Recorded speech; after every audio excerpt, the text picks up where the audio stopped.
The pragmatic peacemaker, that's the focus of tonight's angle.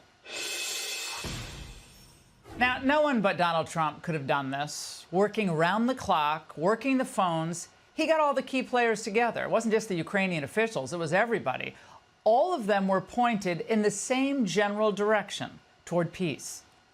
As I said before, broke the deadlock, basically with President Putin by starting that dialogue. I think if we play this well, we could end this. The path is open. You opened it last Friday. Now the way is open for complicated negotiations. We are here to work together with you on a just and lasting peace. I'm sure that we'll be able to find a solution, find and get a lasting and just peace. I think that we had very good conversation with President Trump, and we spoke about very sensitive points. The first one is security guarantees, and we are very happy with President that all the leaders are here. What the world saw today is the Trump effect. Zelensky and the Western world gathered for hours in Washington because Donald Trump summoned them not to rally for war, but to huddle for peace. Now, just days after Vladimir Putin traveled to the United States to meet Trump, his first trip in 10 years to the U.S., the president of Ukraine, NATO Secretary General, the German Chancellor, and other European heads of state met to talk about finding a pathway to end this horrid bloodshed.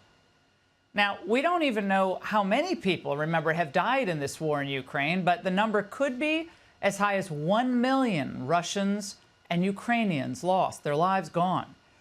Surveys are showing that the people want peace. The fight to the finish attitude of Ukrainians has given way to reality. They want this war to end. And American support for the war has been declining, with the majority of Americans now saying it is not our responsibility to help Ukraine defend itself. The war is not going to be ended on the battlefield. It's obvious that Russia will not stop grinding through its troops. And it's equally as obvious that as long as China and India will keep buying Russian oil and their ag, Putin will have the money to feed his war machine. Now, sure, the Trump administration can try to use its leverage to stop these funding streams, but where China is concerned, it's unlikely we're going to be able to do much. They want Russian oil, and they're going to get Russian oil. If Russia could have been isolated and broken economically, it would have already happened. So whether you love Trump or you hate Trump, he's choosing to deal with the world as it is, not as any of us wish it would be. It's not the 1990s anymore. That world is never coming back. If the voters wanted to perpetuate the world of open borders and perpetual war, Trump wouldn't have trounced last November. Of course, though, none of this means that Donald Trump doesn't see the many pitfalls that still lie ahead. Because if Ukraine is going to agree to any kind of land swap with Russia, it's asking for a real security agreement. I think that we had very good conversation with President Trump. Very good. And it really was the best one, maybe the best one will be in the future. But it was really good. And we spoke about very sensitive points. The first one is security guarantees, and we are very happy with President. Now, this is Europe's backyard, and Trump doesn't want Americans, though, to shoulder the lion's share of the burden. I think that the European nations are going to take a lot of the burden. We're going to help them, and we're going to make it very secure. Of course, that's not good enough for the pro-war crowd. For them, anything short of American boots on the ground is just surrendering to Vladimir Putin. For the perpetual war crowd, Trump's search for peace is not noble. It's suspicious. He wants a Nobel Peace Prize, and he wants it now. So he's willing to say a lot of things. He didn't really commit to anything. I think what Trump wants is a Nobel Prize, whichever way he can get it, being a mediator, being an advocate, doing whatever, that's what he wants. And, of course, they dusted off their old Russia collusion talking points. I was struck by, obviously, President Putin was not at the table, but President Trump was effectively voting his proxy. He said President Putin wants to find an answer, too. I still don't think we know exactly where President Trump is on this. This is just lazy, lightweight analysis. Now, if they've read any Russian history, and it doesn't sound like they have, they should know that these are proud, patriotic people, and they've weathered enormous hardship over the past century. So gratuitously disrespecting Russia would probably be among the dumbest things Donald Trump could do, or any negotiator should do. Obama didn't disrespect Putin when they met, and we know that George W. got downright cozy with Vladimir Putin. So how is it in America's interest to continue to make Russia a pariah and just drive them into the arms of China? By the way, did anyone notice what just happened in May when President Xi of China visited the Kremlin? Big May Day parade? This is the last development any of us should want to see. And finally, we have to ask this tonight. WWJHD, what would Joe do? Well, as in Biden, of course, he could never have gotten this done. He spent 3 years cheerleading and funding the war with zero attempts at bold diplomacy. Trump said repeatedly, though, today that it is ultimately up to Ukraine and to Russia to strike this deal. But he's also offering a serious framework, something no one else, including Biden, managed to do. We also need to discuss the possible exchanges of territory, taking into consideration the current line of contact. That means the war zone, the war lines that are. And as I said earlier, he worked the phones during this marathon meeting today, calling Putin in the middle of his talks with the Europeans and Zelensky. The man just simply doesn't stop. We'll see, and in a certain period of time, not very far from now, a week or 2 weeks, we're going to know whether or not we're going to solve this, or is this horrible fighting going to continue. We'll do our best to get it ended. And I believe you have two willing parties, and usually that's good news, but two willing parties that want to make a deal. And we'll journey together, and we'll go over and we'll see if it can be done. Pragmatism. That's what we need. Now, that's what a peacemaker sounds like. And every patriotic American with a heart should be hoping tonight that President Trump succeeds. And that's the angle. The best I have. Zelensky swung by a Joseph A. Bank in D.C. to buy a black 4-button. No tie, but he was spiffier. The press agrees. President Zelensky, you look fabulous in that suit. I said the same thing. Yeah, you look good. I said the same thing. Yeah, Isn't that nice? That's the one that attacked you last time. See, now he's I remember that. I apologize to you. You look wonderful. No, my first question for you, President Zelensky. In the same suit. You see, I changed your Why should we care what another man wears? Well, it's not about the fit, it's about the respect. And Zelensky stepped it up. After the blow-up, he was on his best behavior. He even remembered to say his pleases and thank yous. Thank you very much for your efforts, personal efforts to stop killings and stop this war. Thank you. And using this opportunity, many thanks to your wife, First Lady of the United States. Z saw Vance in the room and wasn't ready for another tongue lashing. Instead of finger wagging, they were laughing. So you say during the war you can't have elections. So let me just say 3.5 years from now. So you mean if we happen to be in a war with somebody, no more elections? Oh, that's good. I wonder what the fake. You like this idea? We told you after the first meeting, deals blow up all the time. And guys blow up at each other. We hug it out and shake it off.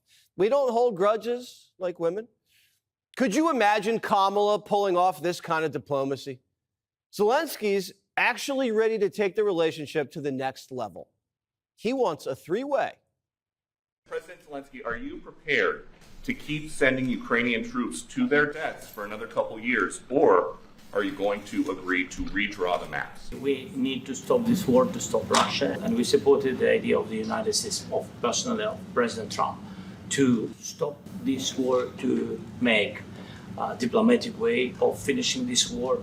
And we are ready for trilateral, as President said. Trump called Vlad and asked if he was in. I guess we're about to find out. The Europeans felt left out. And now they're asking if they can get in on the action. Ursula brought France, Germany, Italy, Finland, and England all across the pond to say, thank you, Daddy.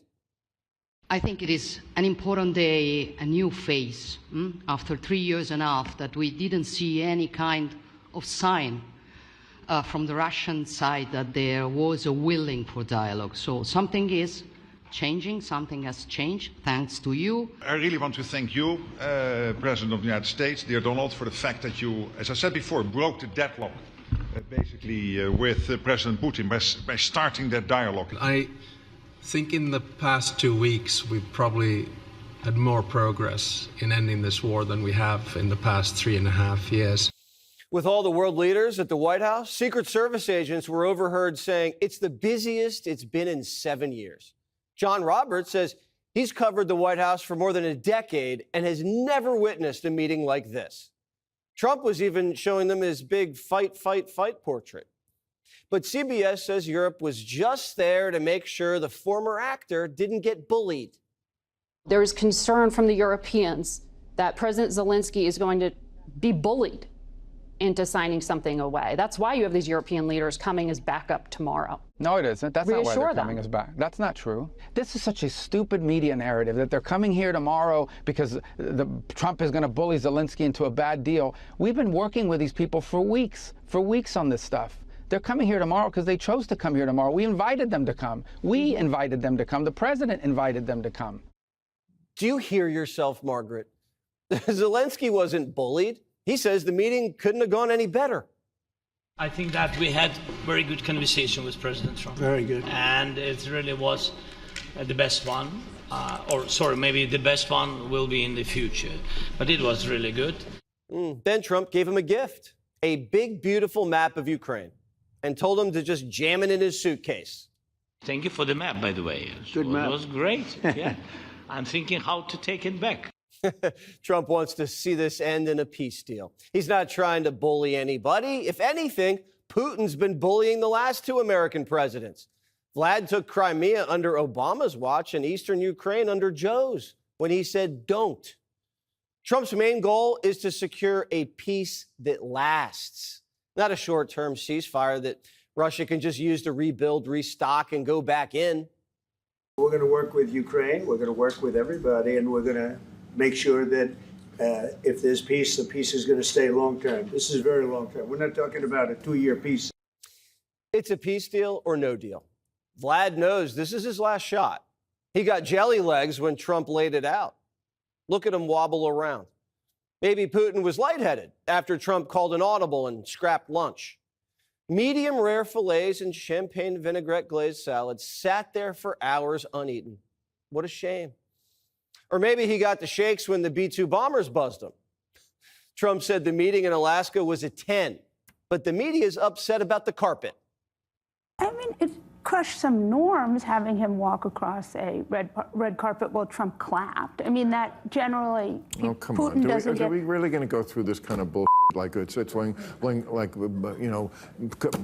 Obama wore a tan suit and he saluted with coffee in his hand. Who gives a shit what he walked across?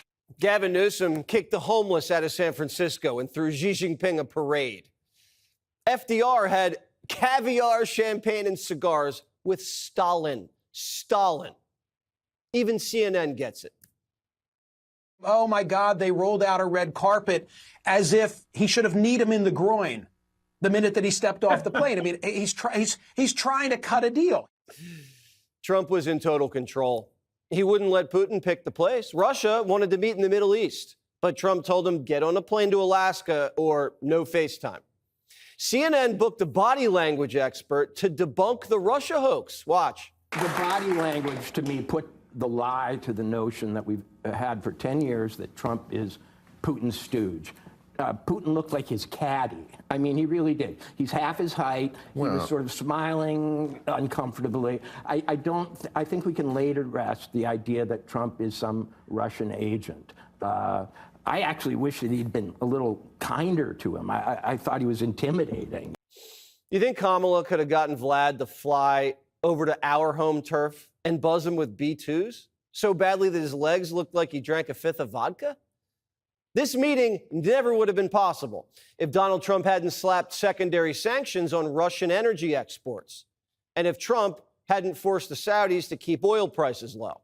He got NATO to beef up defense spending, and the EU trade deal has us selling the continent American energy. No more Nord Stream. It's time for peace.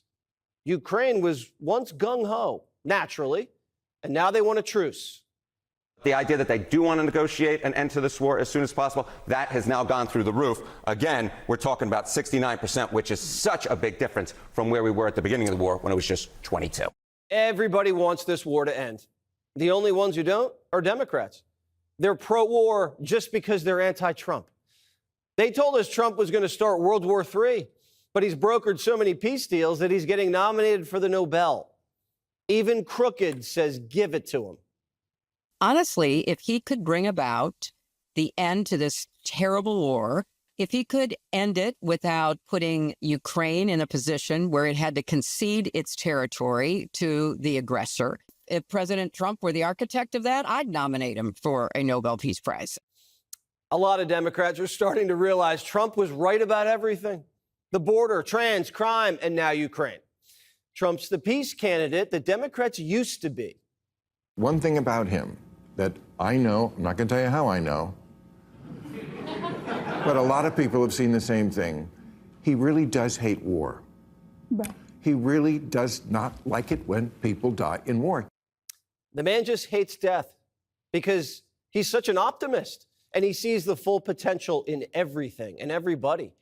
It sickens him to watch nations throw funerals instead of weddings and waste money on weapons instead of big, beautiful ballrooms. And as a real estate developer, it's a sin to watch beautiful land massacred by missiles. And welcome to Hannity, a historic day at the White House today. We'll get to that in a minute. Also tonight, D.C.'s federal crime crackdown, it is working big time, but across the country, more shame for Gavin Newsom in the United Socialist Utopia, California, where an illegal immigrant obtained a commercial's driver's license before killing 3 on a highway with his tractor trailer. We'll check in with DHS Secretary Kristi Noem will weigh in tonight. Also, James Comey has some thoughts, not on his atrocious behavior, but on being a weird Taylor Swiftie. Beyond bizarre. Take a look. You see, Taylor Swift and I go way back. I went to my first concert of hers 15 years ago. I've been to a second, and I have helped financially support the attendance of a lot of family members at others. You are a very weird man. Anyway, coming up, we'll explore Mr. Higher Loyalty's pathetic fall from grace. But first tonight, huge historic news from the White House. Peace between Russia and Ukraine is now a real possibility. There's a lot of ground to cover. I don't want to be overly optimistic. We don't like to overpromise and underdeliver. But all of it thanks to President Trump. Unlike every other world leader, he was able to pull this off. Unlike every other world leader, he's willing to expend political capital. Now, pause for a moment and think about how historic this really is. On Friday, we were in Alaska. That's less than 3 days ago. President Trump was in Alaska meeting with Vladimir Putin. Putin hadn't been on U.S. soil in 10 years. And just 48 hours later, the commander-in-chief did something that no other president would even dream of or even be willing to take a risk on. Take a look at your screen. He got all major NATO leaders to drop everything they were doing, take a weekend transatlantic flight to Washington, D.C. for this huge meeting at the White House with the Ukrainian President Zelensky. Now, these world leaders are now all praising Trump's commitment to peace. Take a look. I really want to thank you, President of the United States, dear Donald, for the fact that you, as I said before, broke the deadlock with President Putin by starting that dialogue. And I think it was in February that you had the first phone call. And from there, we are now where we are today. And that is, I think, if we play this well, we could end this. I think it is an important day, a new phase, after 3 years and a half that we didn't see any kind of sign from the Russian side that there was a willing for dialogue. So something is changing, something has changed, thanks to you. I think in the past 2 weeks, we've probably had more progress in ending this war than we have in the past 3.5 years. And I think the fact that we're around this table today is very much symbolic in the sense that it's Team Europe and Team United States helping Ukraine. Now, remember, it was only Friday that Trump haters and the state-run legacy media mob, the Democratic Party, they were telling you, every American, that Trump's peace negotiations with Putin were an embarrassment, a failure. He got schooled. Now, Senator Chris Murphy calling the meeting a disaster for the war in Ukraine, an embarrassment for our country. You know, few thought that Donald Trump could pull it off. Here it is Monday, and look at all the people. They're all at the White House. Why were all of Europe's leaders at the White House praising President Trump in less than 3 short days? He's moving at the speed of Trump. Now, the left in this country has been rooting for Trump to fail on every front and for this horrible war to what? Continue? More dying, more death? As President Trump pointed out, he could negotiate a total unconditional surrender from Vladimir Putin, and we could get a Moscow and St. Petersburg and more, and the left would still be unhappy. Take a look. I said that if in the settlement you got Moscow, St. Petersburg, and thousands of miles around them, they would say I made a bad deal. The level of hatred and animosity is incredible. Not with all. I mean, we have great people up here. We also have terrible people up there that I think are told what to say. But, you know, in solving all of these wars, they don't even write about it. Now, let's temper expectations here. Make no mistake, there's still no guarantee that a peace deal is imminent or will even happen. But what we can report tonight is there are major territorial decisions to be made, including the Donetsk region. But everyone is on agreement on one key issue. They're all, you know, they all want the killing to stop. By the way, don't you? Don't you think it's time? How many more Russian soldiers need to die? How many more innocent men, women, and children in Ukraine have to die? Take a look. We've had a very successful day thus far. Important discussions as we work to end the killing and stop the war in Ukraine. We're all working for the same goal, very simple goal. We want to stop the killing, get this settled. Now, for all you Trump derangement syndrome people out there, there's only one person in the free world that could get this done and get this close to a possibility of a lasting peace, and that's President Trump. He did force Vladimir Putin to the negotiating table. He used 4 very key measures, as I see it, to get that accomplished. He started selling the sophisticated U.S. weapons to NATO and Ukraine. In other words, okay, Vladimir, you don't want to play ball fast enough? Let me get your attention this way. Number 2, he signed that economic agreement, the trade agreement with the European Union that included nearly $1 trillion in guaranteed purchases of American energy. In other words, that's $1 trillion worth of oil and gas that will not be coming into Europe from Russia funding Putin's war machine. Number 3, President Trump got NATO members to more than double their military commitment to 5% of their GDP. And number 4, he hit Putin where it hurts, implementing a massive tariff on India, 50% if they buy Russian oil. With those 4 steps and the threat of more tariffs to other countries that do business with Russia, those are the severe consequences President Trump was talking about. The president is working very fast to clean up what has been a disaster in Ukraine, of course, created by Western Europe themselves and by Joe Biden in particular. You know, Joe Biden never even picked up a phone when Vladimir Putin was amassing military equipment and troops at Ukraine's border, and it was going on for month after month. Many European countries continue to spend lavishly on Russian oil and gas, making Putin rich. In other words, funding his war machine, all while nixing their own power plants in the name of, quote, climate change, despite Trump's dire warning. Remember the white flag of surrender that he gave then German Chancellor Merkel. Europe even tried to lecture President Trump, you know, just before the meeting with Putin about how he should negotiate. Their arrogance, appalling. None of them could accomplish what Donald Trump has accomplished to this point. At least we're talking. At least there's an opportunity. But now, because of President Trump, the sheer economic and military might of our country, the U.S., there is hopefully the chance of peace. And above all, the president has a commitment to peace, frankly, unlike anything we have seen. And the American people appreciate that. In fact, Trump's approval rating, look at this, insider advantage. By the way, one of the few pollsters that gets Donald Trump and is able to poll Donald Trump correctly, showing Donald Trump's approval rating surging. This took place after the Alaska summit with voters under 65. But this isn't peace at all costs. At the end of the day, if Vladimir Putin doesn't want a deal, President Trump is committed to breaking Russia's piggy bank with very aggressive, dire consequences and tariffs on anyone and everyone that buys Russian energy. And the U.S. Senate will help in that regard as well. Great to see you. I hope you didn't mind the cavity search. Happy Monday, everybody. So later this year, MSNBC will become MS Now. They say the new acronym means My Source for News, Opinion, and the World. But others believe it stands for Miserable No One Watches.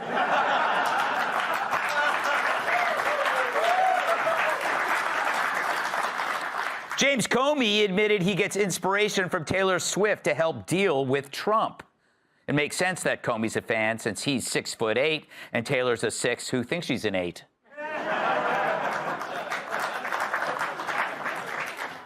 Madonna spent her 67th birthday at a horse race in Italy.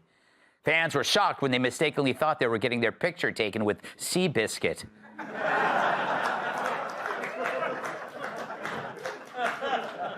Scientists in China are working on a robot that can carry a human fetus. Experts predict that soon you won't need a woman at all, once robots can remember an argument you had 4 years ago. So true. Melania Trump is threatening to sue Hunter Biden for $1 billion over defamatory remarks. Hunter replied, "F that!" But we aren't sure if he was talking about the lawsuit or the homemade sex toy he made out of a cantaloupe.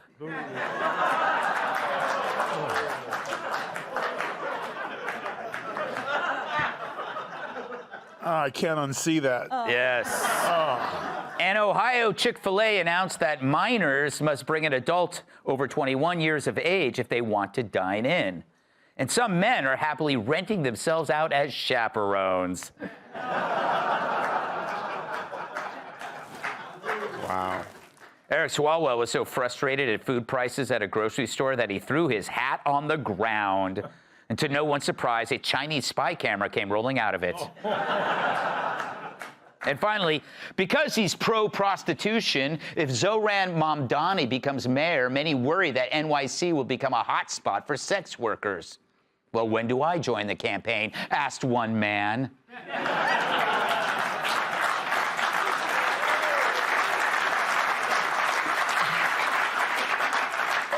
Because it's Monday, I think it's time for a fun thought experiment. Roll it, Sven. Democrat Fantasy 2025. Get ready! Wow. So, by an incredible stroke of luck, a bunch of meteors hit only red states, and the Dems have been put back in charge. So now that they've regained control, what do they do first? Besides putting the Maryland dad on Mount Rushmore. Obviously, they must undo all the damage Trump made to the country, to the world. So let's ask them, what do you do first? Reopen the border and invite the millions of illegals deported back into our country, including the violent ones, rapists, and the murderers? Or would you first repair our relationship with Iran? Is there a way to unobliterate their nuclear facilities? It's gone now, but maybe you can bring it back to life, like Biden's aides did with Joe every morning. Should you kill the deals that Trump made that brought peace between Cambodia and Thailand, Rwanda and the Republic of Congo, Armenia and Azerbaijan, India and Pakistan, Egypt and Ethiopia, Joe and Mika? Or how about between the D.C. government and its citizens? It's gotten so quiet on the streets, you can hear Rashida Tlaib's mustache growing.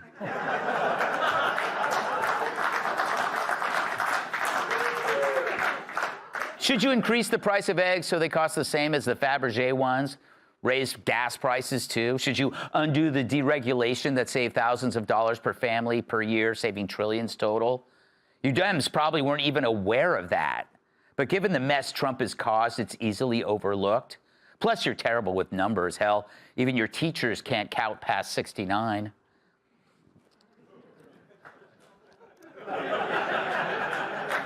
I can't unsee Thanks, that. Joe. Should we tell NATO not to boost their defense spending to 5%, which all the experts thought impossible, but now they're doing? God forbid they start funding the Ukraine war, not us. I mean, what are they spending all their money on anyway? Certainly not swimsuit fabric. What about reversing blue-collar wage growth after its first increase in 60 years? Or cancel the $7+ trillion that governments and companies have pledged to invest here? Or take the $90 billion in tariff duties so far and give it back?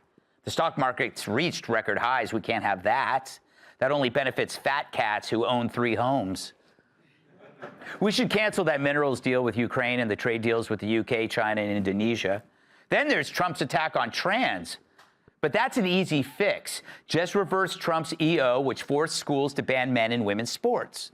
I mean, it's been almost a whole week since a young girl had her athletic dreams crushed by a guy in pigtails and size 14 cleats. And we need to reverse hospitals who halted so-called gender-affirming care for kids and get back to doing what they do best, ruining a child's mental health and sexual function for life. We should get rid of the Halt Fentanyl Act, because, you know, before that, I used to build muscle hopping over overdosed addicts. Hey, Sean Hannity here. Hey, click here to subscribe to Fox News YouTube page and catch our hottest interviews and most compelling analysis. You will not get it anywhere else.